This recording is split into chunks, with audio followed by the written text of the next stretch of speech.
नमस्कार। आज हम दिल की सेहत पर एक बिल्कुल अलग नजरिए से बात करने वाले हैं।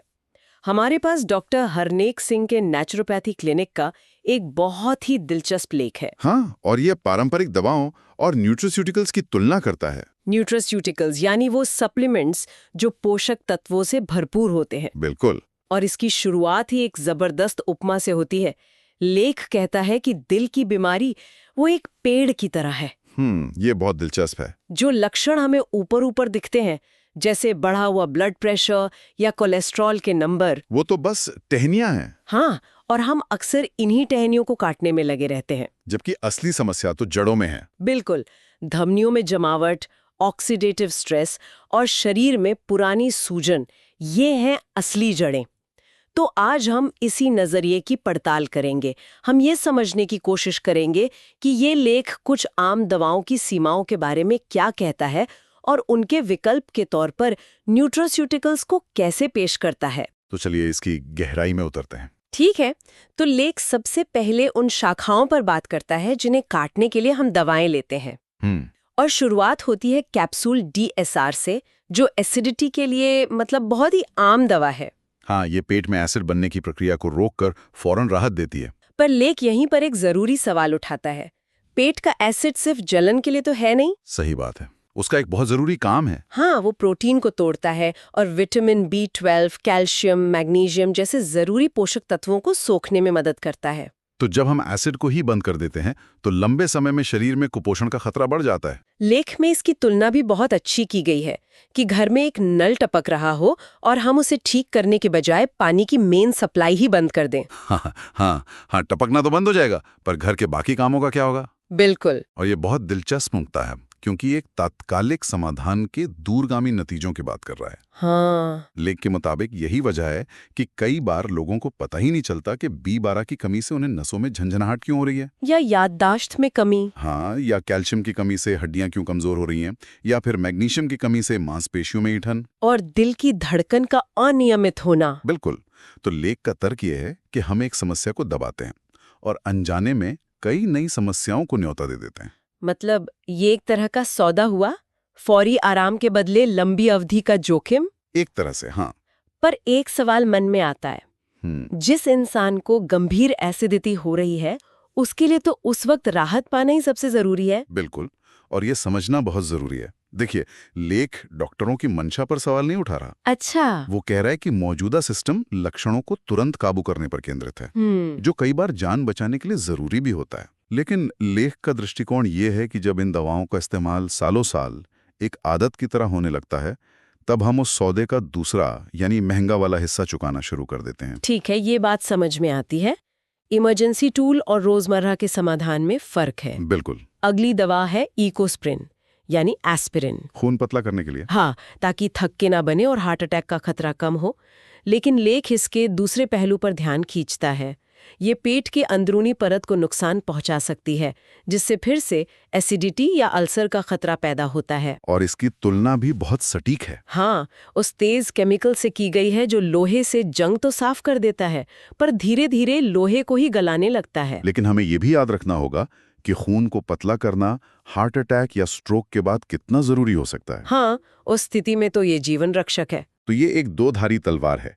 लेख का जोर इस बात पे है कि हम अक्सर इसके दूसरे धारदार पहलू को नजरअंदाज कर देते हैं, खासकर जब इसे सिर्फ बचाव के लिए सालों तक लिया जाता है। सही है। अब आते हैं कोलेस्ट्रॉल की सबसे मशहूर दवा एटोर्वास्टैटिन पर। स्टैटिन्स। ये लिवर में कोलेस्ट्रॉल बनाने की प्रक्रिया को धीमा करके हमारे ब्लड रिपोर्ट के नंबर तो सुधार देती है, लेकिन लेख एक छुपे हुए नुकसान की बात करता है।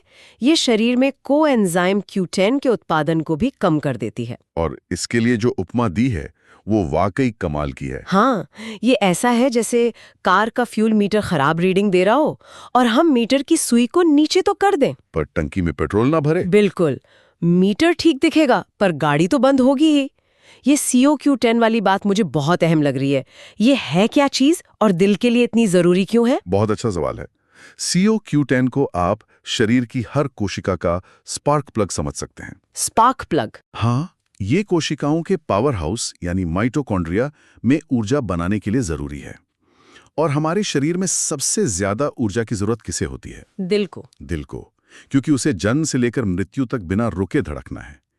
लेख के अनुसार जब हम स्टैटिन से COQ10 का स्तर कम कर देते हैं तो हम अनजाने में दिल की अपनी ऊर्जा पैदा करने की क्षमता को ही कमजोर कर रहे होते हैं। मतलब हम कोलेस्ट्रॉल रूपी एक शाखा को काटते हैं पर दिल की ऊर्जा रूपी जड़ को कमजोर कर देते हैं। बिल्कुल सही पकड़ा आपने। और आखिर में लेख एंजाइना यानी दिल के दौरे जैसे दर्द के लिए 2 दवाओं का जिक्र करता है, काविडोनेमार और नाइट्रोग्लिसरीन। इनके लिए दी गई उपमाएं तो और भी सीधी हैं। काविडोनेमार को टूटी हुई दीवार पर नया पेंट करने जैसा बताया गया है। दीवार बाहर से सुंदर पर अंदर से कमजोर। हाँ, और नाइट्रोग्लिसरीन को गंदे कमरे में एयर फ्रेशनर छिड़कने जैसा। कुछ देर के लिए बदबू चली गई, पर गंदगी अपनी जगह पर ही है। मतलब दोनों ही सिर्फ ऊपरी तौर पर आराम देते हैं। तो अगर हम इन सब उदाहरणों को एक साथ रखकर देखें तो एक पैटर्न उभरता है। हाँ, दिखता है। सोचने वाली बात यह है कि क्या हम अपनी सेहत को एक टूटी हुई मशीन की तरह देख रहे हैं, जिसमें जब कोई पुर्जा खराब हो तो उसे बदल दिया या उसकी आवाज को दबा दिया? ये लेख हमें एक अलग नजरिया अपनाने को कहता है। हाँ, ये सेहत को एक बगीचे की तरह देखने पर मजबूर करता है, जहां मसला सिर्फ खरपतवार काटने का नहीं बल्कि मिट्टी को ही इतना उपजाऊ बनाने का है कि खरपतवार उग ही ना पाए। वाह, ये मशीन बनाम बगीचा वाली सोच तो पूरे मामले को देखने का नजरिया ही बदल देती है। तो अगर ये दवाएं सिर्फ मशीन रिपेयर का काम कर रही हैं, तो फिर बगीचे की देखभाल कैसे की जाए? और यहीं पर लेख न्यूट्रास्यूटिकल्स की बात शुरू करता है। बिल्कुल। और यहाँ बात जड़ों पर आती है। लेख का पहला फोकस है नाइट्रोडेक नाम के सप्लीमेंट पर। नाइट्रोडेक? हाँ, जो शरीर में नाइट्रिक ऑक्साइड के स्तर को बढ़ाने का काम करता है। Nitric oxide? मैंने सुना है कि 1998 में इसकी खोज के लिए 3 वैज्ञानिकों को मेडिसिन का नोबेल पुरस्कार भी मिला था। जी हाँ। इसे चमत्कारी अणु या मिरेकल मॉलिक्यूल भी कहते हैं, पर ये करता क्या है? इसे समझने का सबसे आसान तरीका बगीचे के पाइप का उदाहरण है, जो लेख में दिया गया है। अच्छा। सोचिए, हमारी धमनियां पाइप की तरह हैं। उम्र के साथ और खराब जीवन शैली से ये पाइप सख्त और संकरे हो जाते हैं, तो ब्लड प्रेशर बढ़ जाता है। बिल्कुल। नाइट्रिक ऑक्साइड इन पाइपों को अंदर से आराम देता है, उन्हें लचीला और चौड़ा बनाता है, ताकि खून का बहाव आसानी से हो। हाँ, और दिल पर जोर कम पड़ता है। ये पाइप को बदलने के बजाय पाइप की सेहत सुधारने जैसा है। मतलब ये सीधे समस्या की जड़ यानी धमनियों की सख्ती पर काम कर रहा है। हाँ, और लेख के अनुसार इसके फायदे सिर्फ दिल तक सीमित नहीं है। अच्छा। यही चमत्कारी अणु दिमाग में न्यूरोट्रांसमीटर की तरह काम करके गहरी नींद लाने में मदद करता है। यौन स्वास्थ्य में इसकी भूमिका इतनी अहम है कि व्याग्रा जैसी दवाएं भी इसी नाइट्रिक ऑक्साइड के रास्ते को मजबूत करके काम करती हैं। अरे वाह! और ये दिमाग में खून का बहाव बढ़ाकर याददाश्त और फोकस को भी बेहतर बनाता है। मतलब एक अणु और पूरे शरीर के सिस्टम पर असर। हाँ, बिल्कुल। ये तो वाकई दिलचस्प है। चलिए अब दूसरे सप्लीमेंट पर आते हैं, जिसका नाम है कार्डियोपिक्स। कार्डियोपिक्स। लेख इसे दिल के लिए एक संपूर्ण सपोर्ट सिस्टम कहता है। ऐसा क्यों? क्योंकि लेख के मुताबिक ये एक साथ कई जड़ों पर काम करता है। जैसे कि? पहला, ये ट्राइग्लिसराइड्स यानी खून में मौजूद चर्बी को कम करता है। इसकी तुलना किचन की नाली में जमे तेल से की गई है, जो पानी के बहाव को रोकता है। तो कार्डियोपिक्स उसे साफ करता है? हाँ, इसमें मौजूद ओमेगा 3 फैटी एसिड उस जमे हुए तेल को घोलने वाले एक प्राकृतिक क्लीनर की तरह काम करता है। दूसरा, ये HDL यानी अच्छे कोलेस्ट्रॉल को बढ़ाता है। HDL को तो गुड कोलेस्ट्रॉल कहते हैं। हाँ, और लेख में इसे खून की सफाई करने वाला, कचरा उठाने वाला ट्रक कहा गया है। ये बढ़िया है। इसका काम है धमनियों की दीवारों पर चिपके बुरे कोलेस्ट्रॉल को उठाकर वापस लिवर तक लाना। हाँ। तो ये दवा सफाई करने वाले ट्रकों की संख्या बढ़ा देती है। ठीक है। तीसरा, ये ऑक्सीडेटिव स्ट्रेस से बचाता है। ये क्या होता है? इसे लोहे पर लगने वाले जंग से समझा जा सकता है। जैसे हवा और नमी लोहे को अंदर से खोखला कर देते हैं, वैसे ही हमारे शरीर में फ्री रेडिकल्स धमनियों को अंदर से नुकसान पहुंचाते हैं। अच्छा। इसमें मौजूद एंटीऑक्सीडेंट्स उस अंदरूनी जंग को रोकने के लिए एक सुरक्षात्मक पेंट का काम करते हैं। और चौथा? ये वही काम करता है जिसकी हमने पहले बात की थी। ये CoQ10 के जरिए दिल की मांसपेशियों को ऊर्जा देता है। मतलब दिल रूपी पंप की बैटरी को रिचार्ज करता है। बिल्कुल। ये सुनने में तो बहुत प्रभावशाली लगता है। सफाई वाले ट्रक, अंदरूनी जंग पर पेंट। लेकिन एक व्यावहारिक सवाल मन में आता है, पूछिए। अगर ये सप्लीमेंट्स वाकई इतने असरदार है तो ये मेन स्ट्रीम मेडिकल सलाह का हिस्सा क्यों नहीं है? डॉक्टर्स हर मरीज को ये क्यों नहीं लिखते? ये अब इस पूरी चर्चा का सबसे अहम सवाल है। लेख सीधे तौर पे इसका जवाब तो नहीं देता, लेकिन हम उसके तर्कों से कुछ अंदाजा लगा सकते हैं। पहली बात, मेडिकल ट्रेनिंग का फोकस अक्सर बीमारियों के इलाज पर होता है, बचाव या जड़ से सुधार पर कम। ठीक है। दूसरा, एलोपैथी दवाएं तेजी से असर दिखाती हैं। बीपी की गोली लेते ही बीपी कम हो जाता है। और न्यूट्रास्यूटिकल्स का असर धीमा होता है। हाँ, धीरे धीरे होता है, जैसे बगीचे में खाद डालने पर होता है। इसमें महीनों लग सकते हैं। और शायद कोई और भी वजह होगी। शायद सबसे बड़ी वजह है रिसर्च और फंडिंग का मॉडल। बड़ी दवा कंपनियां अरबों डॉलर लगाकर अपनी दवाओं पर बड़े बड़े ट्रायल करती हैं, जबकि प्राकृतिक सप्लीमेंट्स को कोई एक कंपनी पेटेंट नहीं करा सकती। बिल्कुल, इसलिए उन पर उतने बड़े स्तर के ट्रायल कम होते हैं। तो ये ज्ञान, प्राथमिकता और अर्थशास्त्र तीनों का मिला-जुला मामला लगता है। ये एक संतुलित नजरिया है। अच्छा, लेख में 2 और सप्लीमेंट्स का जिक्र बाकी है, ऑक्सीफ्लैक्स और क्यूरक्यूमिन C3 कॉम्प्लेक्स। हाँ हम ओमेगा 3 के बारे में सुनते रहते हैं, जो अक्सर मछली के तेल से मिलता है जी। पर ये ऑक्सीफ्लैक्स पौधों पर आधारित है। इसका क्या महत्व है? इसका महत्व उन लोगों के लिए है जो शाकाहारी हैं या मछली का तेल नहीं लेना चाहते। अच्छा। ऑक्सीफ्लैक्स में अलसी के बीज जैसे स्रोतों से ओमेगा 3, 6 और 9 मिलते हैं। लेख के अनुसार ये फैटी एसिड्स धमनियों की दीवारों को लचीला बनाए रखने में मदद करते हैं, ठीक वैसे ही जैसे हम अपनी त्वचा को मुलायम रखने के लिए मॉइस्चराइजर का इस्तेमाल करते हैं। तो ये धमनियों का अंदरूनी मॉइस्चराइजर है एक तरह से, हाँ।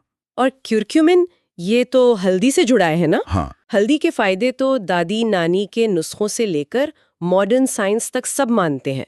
तो फिर ये करक्यूमिन C3 कॉम्प्लेक्स क्या कोई खास तरह की हल्दी है? आप इसे सुपर हल्दी कह सकते हैं। सुपर हल्दी? हाँ, हल्दी का असली जादू उसके अंदर मौजूद एक केमिकल करक्यूमिन में होता है, लेकिन साधारण हल्दी में इसकी मात्रा बहुत कम होती है और हमारा शरीर इसे आसानी से सोख भी नहीं पाता। करक्यूमिन C3 कॉम्प्लेक्स एक स्टैंडर्डाइज्ड एक्सट्रैक्ट है जिसमें करक्यूमिन की मात्रा बहुत ज्यादा होती है और इसे इस तरह से बनाया जाता है कि शरीर इसे आसानी से सोख सके। और इसका काम क्या है? लेख के मुताबिक ये शरीर की सबसे खतरनाक जड़ यानी पुरानी सूजन या क्रॉनिक इन्फ्लेमेशन पर सीधा वार करता है। अच्छा। ये उस अंदर ही अंदर सुलगती आग को बुझाने का काम करता है जो धीरे धीरे हर अंग को नुकसान पहुंचाती है, खासकर दिल को। तो अब तस्वीर पूरी हो रही है। ये सिर्फ अलग अलग गोलियों की अदला बदली नहीं है। बिल्कुल नहीं। सही भोजन, सही मात्रा, सही समय का एक सिद्धांत बताया गया है। बिल्कुल। और ये बात इस बगीचे वाली उपमा को पूरा करती है। न्यूट्रास्यूटिकल्स उस बगीचे में डाली गई अच्छी खाद की तरह हैं, लेकिन अगर आप बगीचे में सही समय पर पानी नहीं डालेंगे, मतलब सही जीवन शैली, उसे धूप नहीं दिखाएंगे, मतलब व्यायाम, और उसे कचरे से भर देंगे, मतलब गलत खान पान, तो दुनिया की सबसे अच्छी खाद भी बेकार है। मतलब ये सप्लीमेंट्स एक स्वस्थ जीवन शैली का विकल्प नहीं, बल्कि उसका एक शक्तिशाली हिस्सा है। बिल्कुल, वे उस नींव को मजबूत करते हैं जिस पर सेहत की इमारत खड़ी होती है। तो अगर हम इस पूरी चर्चा को समेटें तो लेख 2 बिल्कुल अलग दर्शन हमारे सामने रखता है। हाँ। एक है एलोपैथी का मशीन रिपेयर मॉडल जो लक्षणों पर तेजी से काम करता है, लेकिन लेख के अनुसार उसकी कुछ अनचाहे साइड इफेक्ट्स हो सकते हैं। और दूसरा है न्यूट्रास्यूटिकल्स का गार्डनिंग मॉडल, जो जड़ों पर धीरे धीरे काम करके पूरे सिस्टम को सुधारने की कोशिश करता है। और ये भी साफ कर दें कि लेख अपने दावों के समर्थन में सर्कुलेशन रिसर्च और यूरोपियन हार्ट जर्नल जैसे कुछ वैज्ञानिक प्रकाशनों का हवाला भी देता है। हाँ, और ये सारी जानकारी डॉक्टर हरनेक सिंह के लेख पर आधारित है। हम बस उसके नजरिए को यहाँ खोल कर रख रहे हैं। तो आज हमने दिल के स्वास्थ्य को एक पेड़ की उपमा से समझा, कैसे लक्षणों की शाखाओं को बार बार काटने की बजाय स्वास्थ्य की जड़ों को पोषण दिया जा सकता है, जैसा कि हमारे स्रोत लेख में बताया गया है। ये चर्चा एक बहुत जरूरी सवाल पर जाकर खत्म होती है। ये लेख मौजूदा नुकसान की भरपाई करने यानी रिपेयर पर ध्यान केंद्रित करता है। हाँ। लेकिन क्या हो अगर हम अपनी सोच को रिपेयर से हटाकर बिल्ड यानी निर्माण पर ले आएं? समस्या होने से पहले ही। बिल्कुल।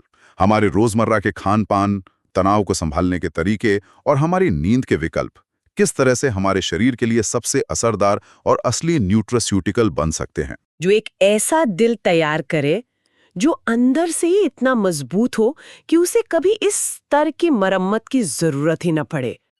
एक जरूरी बात, यह चर्चा केवल शैक्षिक और जागरूकता के उद्देश्यों के लिए है। यह किसी भी तरह की मेडिकल सलाह नहीं है।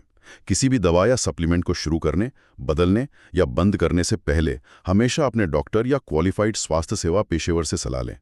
नियमित निगरानी और पेशेवर मार्गदर्शन ही सुरक्षित रिकवरी की कुंजी है।